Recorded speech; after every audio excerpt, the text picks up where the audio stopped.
अभी हमारे साथ भोजपुरी की एक मशहूर गायिका निशा उपाध्याय हैं। इनका घर छपरा है और आज ये जिस मुकाम पे पहुंची हैं वो अपने हिम्मत हौसला से पहुंची हैं। चूँकि बिहार से हैं और भोजपुरी इंडस्ट्री में किस प्रकार से स्ट्रगल करना पड़ता है वो सबको पता है, लेकिन फिर भी मैं कुछ सवाल आज इनसे पूछूंगा। सबसे पहले तो सच तक न्यूज़ में आपका स्वागत है। बहुत बहुत नमस्कार, प्रणाम आपका भी कि इस न्यूज़ से हमको जोड़ने के लिए, और जितने भी हमारे दर्शकगण देख रहे हैं, मेरे भगवान स्वरूप श्रोतागण, सबको निशा उपाध्याय का हाथ जोड़ करके प्रणाम है। अपना आशीर्वाद प्यार जरूर दीजिएगा। पहला सवाल मैं आपसे करूंगा कि आपने स्टेज शो से शुरुआत किया और आज यहाँ पे पहुँची हैं। विरोध तो ज़बरदस्त हुआ होगा शुरू में? बहुत ज़्यादा विरोध अभी भी बहुत सारे होते हैं, लेकिन सबसे बड़ा बात है कि मेरी फैमिली मेरे साथ है, मेरा जनता मेरे साथ है। सबसे बड़ा साथ पहले अब तो किसी लड़की के लिए फैमिली का होना चाहिए, क्योंकि लोग बोलता है कि फैमिली में उसका सपोर्ट नहीं था, अच्छा कोई भी चीज़ें, लेकिन मेरे साथ मैं बहुत लकी हूँ कि मेरी फैमिली का सपोर्ट बहुत ज़्यादा रहता है मेरे साथ। साथ साथ मेरे जितने भी श्रोतागण हैं, जैसे मैं स्टार्टिंग करते गई और शुरू से ही स्कूल लाइफ से ही सबका साथ सबका, मतलब स्कूल से ही गाना गाती हैं? हाँ, स्कूल से ही। अच्छा, आपका एक फेमस गाना है जिसका यूट्यूब पे बहुत ज़्यादा व्यू है, उसने 100 मिलियन क्रॉस किया है। उस गाने को थोड़ा दर्शक को गा के सुना सकती हैं? जी, वो दहेज प्रथा का गाना है, दोनों टाइम खाना बनाना बलम हमर गोरवा दबाना। तो मैं अधिकतर इसी टाइप के गाना मुझे बहुत अच्छा लगता है। और ये गाना मैं पहले एल्बम में टीएफ कंपनी से गाई थी और महेश परदेसी जी का लिखा हुआ ये गाना था। बाद में मैं स्टेज प्रोग्राम पे इस गाने को गाई स्टेज पे जब, तो स्टेज वाला गाना मेरा बहुत ज़्यादा वो हाईलाइट हो गया। उसके बाद से जितने भी ऐप आए थे, टिकटॉक से लेके सारी चीज़ें, उस पर बहुत फेमस हुआ, बहुत लोग गाए भी इस गाने को। तो बहुत अच्छा लगता है कि नया नया शादी होता है और पति पत्नी जब जाते हैं घर पे तो दहेज लेकर के शादी होता है। तो लड़की बोलती है कि अब दहेज लेकर के घर में शादी की हूँ, तो 50% का आरक्षण मेरा भी है, पूरा मेरा भी है। ऐसे भी नीतीश कुमार और नरेंद्र मोदी जी आप लोगों को 50% का दिए हैं, लेकिन फिर भी बहुत स्ट्रगल करना पड़ता है लड़कियों को कहीं भी किसी भी इंडस्ट्री में, ये बात सच है। हाँ, तो ये गाना मैं गाई, फिर तो वो लड़की बोलती है कि ऐसा ऐसा बात है, अब आगे जो मैं बोलती हूँ आपको करना पड़ेगा। फिर वो गाने के हिसाब से बताती है, गा के सुनाऊँ? सुनाइए। कि दोनों टाइम खाना बनाना, कि दोनों टाइम खाना बनाना बलम हमर गोरवा दबाना। दोनों टाइम खाना बनाना बलम हमर गोरवा दबाना। गोरवा दबाना जी गोरवा दबाना, गोरवा दबाना जी गोरवा दबाना। चाय पानी कि चाय पानी, तो चाय पानी पलंग पे लाना बलम हमर गोरवा दबाना। दोनों टाइम खाना बनाना बलम हमर गोरवा दबाना। क्योंकि आगे भी बोलती है कि लोग सोचते हैं कि लड़का ही, मतलब मैंने लड़का को बहुत अच्छा से पाल पोस के बड़ा किया है, बहुत पैसा खर्च हुआ है, तो लड़की भी अपने घर की दुलारी होती है, लड़के ही अपने माँ बाप के दुलारे नहीं होते हैं।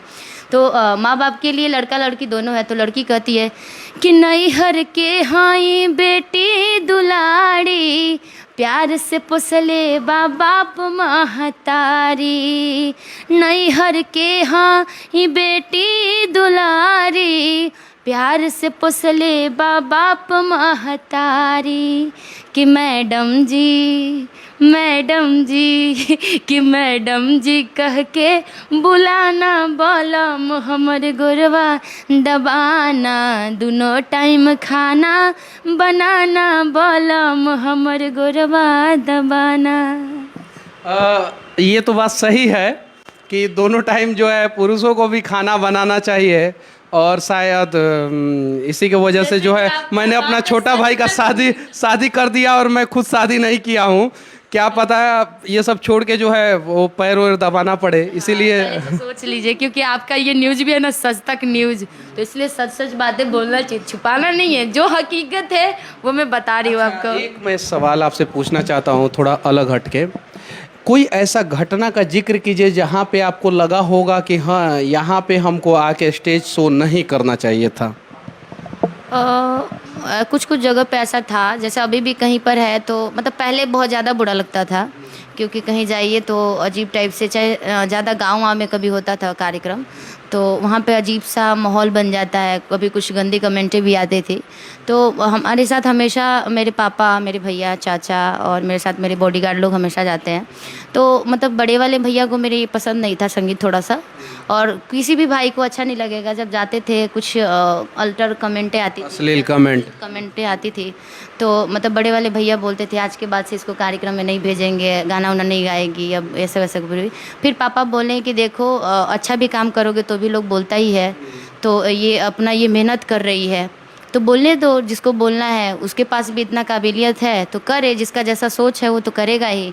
फिर पापा ही मेरा सबसे ज़्यादा सपोर्ट किए। उसके बाद से फिर धीरे धीरे अब भैया, वही भी बड़े वाले भैया भी बोलते हैं कि छोड़ो जाने दो। फिर वो कहावत है ना कि हाथी चले बाजार तो कुत्ते भौंकते हैं, तो वही बात है। बस मैं इतना ही कहूँगा कि भोजपुरी इंडस्ट्री में जितनी भी महिला कलाकार है वो किसी भी स्टेज शो में जाती हैं तो कुछ लोग, मैं सबको दोषी नहीं मानता हूँ, कुछ लोग जो है ना बेवजह अपना चरित्र सर्टिफिकेट जो एसपी से नहीं बना के अपना खुद बना के जो है स्टेज पे अश्लील गाली, अश्लील कमेंट के रूप में देते हैं। वो नहीं होना चाहिए, क्योंकि आप लोग भी किसी न किसी माँ और पिता के संतान हैं और इस प्रकार का हरकत करके जो है ना आप अपने नाम के साथ साथ अपने माँ और पिता का भी नाम जो है ना वो मिट्टी में मिलाते हैं। तो ऐसा ना करें, चाहे ये निशा उपाध्याय हो या कोई भी भोजपुरी की गायिका हो, एक्ट्रेस हो, अगर वो स्टेज पर परफॉर्मेंस कर रही हैं तो उन्हें परेशान करने की कोशिश ना करें, वरना ऐसे ऐसे टैलेंटेड लोग जो है आगे नहीं आ पाएंगे। क्योंकि पहली बात है, एक तो लड़की हैं, लाख कोशिशों के बाद वो घर से आगे निकलती है। पहले भी कहा जाता है कि लड़की है तो पहले बोला जाता था कि अरे लड़की है तो इसको घर से बाहर मत निकलने दो, इसको जॉब मत करने दो। तो अब तो थोड़ा सा सिचुएशन चेंज हुआ है, जनरेशन के हिसाब से जनरेशन चेंज है तो अब उतना माइंड नहीं करता, लेकिन फिर भी अभी भी बहुत सारे ऐसे जगह पर ऐसी सोच है। तो कभी कुछ लोगों के कारण बहुत सारी कभी मन में आता था कि छोड़ दें, सच में ऐसी बात है कि नहीं। 7 मिलियन फॉलोअर हैं, अगर छोड़ दी होती तो शायद 2-3 हज़ार पे लटकी होती। सही है कि नहीं है? तो वो 7 मिलियन फॉलोअर जो लगातार आपके गानों को सुनते हैं, आपके वीडियोज़ को शेयर करते हैं, उन्हें क्या कहना चाहती हैं? उन्हीं लोगों का प्यार आशीर्वाद है कि आज निशा का हौसला इतना बुलंद है। और मैं अपने मस्ती में रहती हूँ क्योंकि मेरे साथ मेरा जनता जो है मुझे बहुत प्यार करते हैं, बहुत सब। आपका एक फिल्म आने वाला है, सुनने में ऐसे आया है कि कुछ आपने फिल्म साइन किया, ये बात सच है?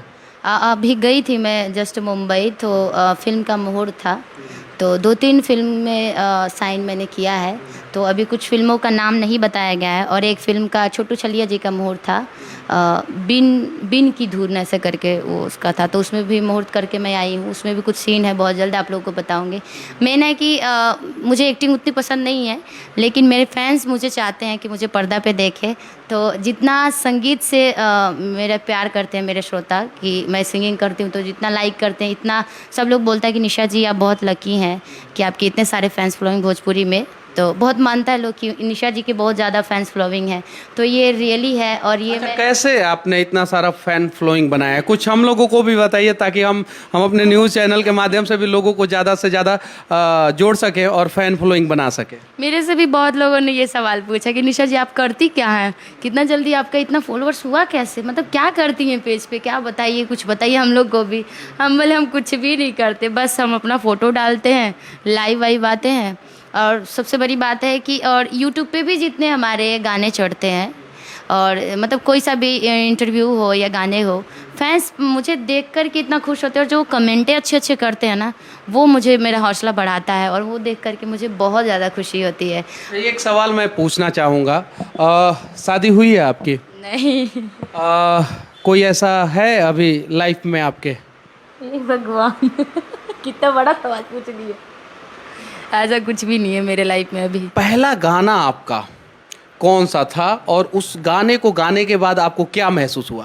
स्वागत गान होता है ना, तो ऐसे ही मतलब उस टाइम मैं गाती वाती नहीं थी, तो आने वाला था बाल दिवस, आता है बाल मेला आता है, जिसको हम लोग बाल मेला बोलते हैं अपने बिहार में उसे।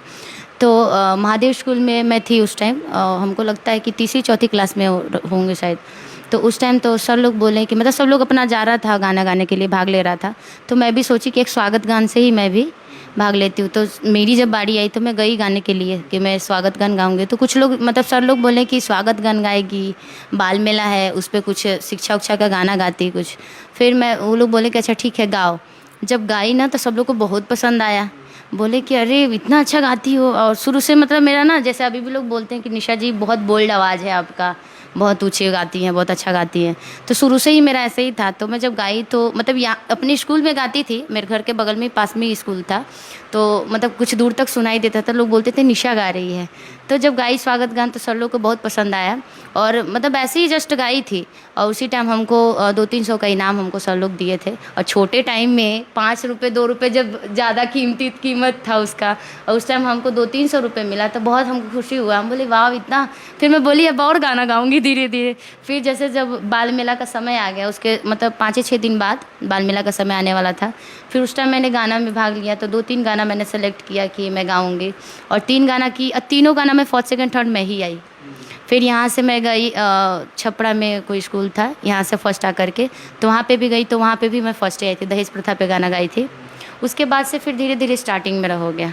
अच्छा, एक मैं सवाल पूछना चाहता हूँ। भोजपुरी इंडस्ट्री में एक ट्रेंड है, उस पे एक अगर धनिया पे गाना गा दिया और वो धनिया पे गाना हिट हो गया, तो जब तक धनिया, नेनुआ, तेजपात, पुदीना जब तक नहीं हो जाएगा सब, और उसका जब तक चटनी बन के जो लोग पी नहीं लेगा। वो कहावत है ना कि जब सब्जी बनता है तो सब्जी में सिर्फ धनिया का तो काम आता नहीं है, धनिया के साथ में उसका हल्दी भी चाहिए।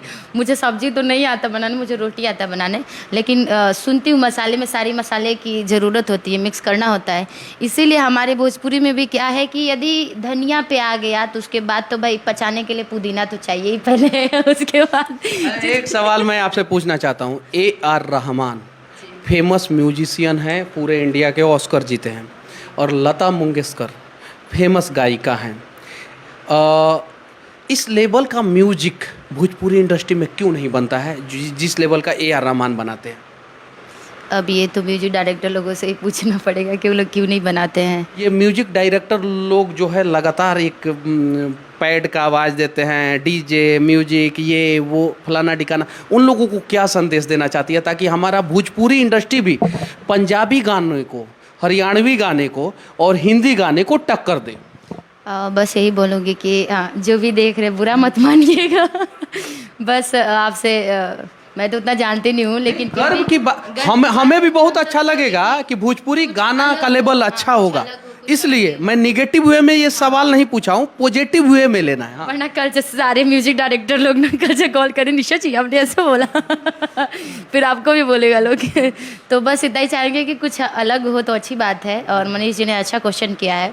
तो जो भी इस वीडियो के माध्यम से हमारे म्यूजिक डायरेक्टर लोग देख रहे हैं, राइटर लोग देख रहे हैं, नया कुछ लिरिक्स आए और नया कुछ म्यूजिक और ऐसे ही गाने वाले लोग भी, फिर भोजपुरी में तो ऐसी तहलका हमारा हमेशा होता है। इतना प्यारी भाषा है हमारी भोजपुरी है, तो तहलका मचाया जाए।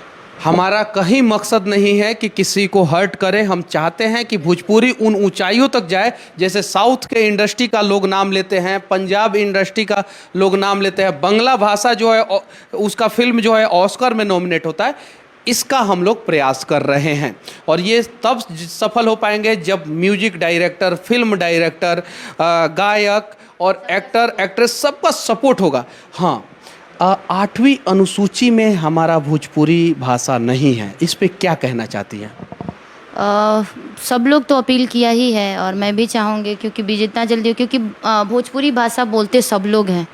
अधिकतर देखिए बॉलीवुड से लेकर के सब लोग अपने भाषा को, हमारी भोजपुरी भाषा को यूज करते हैं। जहाँ भी कॉमेडी का सीन होता है, जहाँ भी अच्छे सीन होते हैं, और उससे तो बस मैं चाहूँगी कि जितना जल्दी हो 8वीं सूची में नाम आए और हमारे भोजपुरी के गर्व की बात है, क्योंकि भोजपुरी भाषा इतनी प्यारी भाषा नहीं, इससे ज़्यादा प्यारा भाषा कोई हो ही नहीं सकता। तो बहुत खुशी होगी और मैं चाहूँगी जितने भी हमारे भोजपुरी या से लोग हैं, सब लोग का सपोर्ट इसके लिए होना चाहिए। एक और सवाल, सच तक न्यूज़ में आप जुड़ी हैं, डर नहीं लगा आपको? बिल्कुल नहीं लगा। डर की बात क्यों? क्योंकि सच तक का न्यूज़ जो है, हमको डर क्यों लगेगा? जो भी बोलेंगे सच बोलेंगे, सच के सिवा सच ही बोलेंगे। सच के सिवा सच ही बोलेंगे। चलिए, एक नया डायलॉग है कि जो भी बोलेंगे सच बोलेंगे और सच के सिवा सच ही बोलेंगे।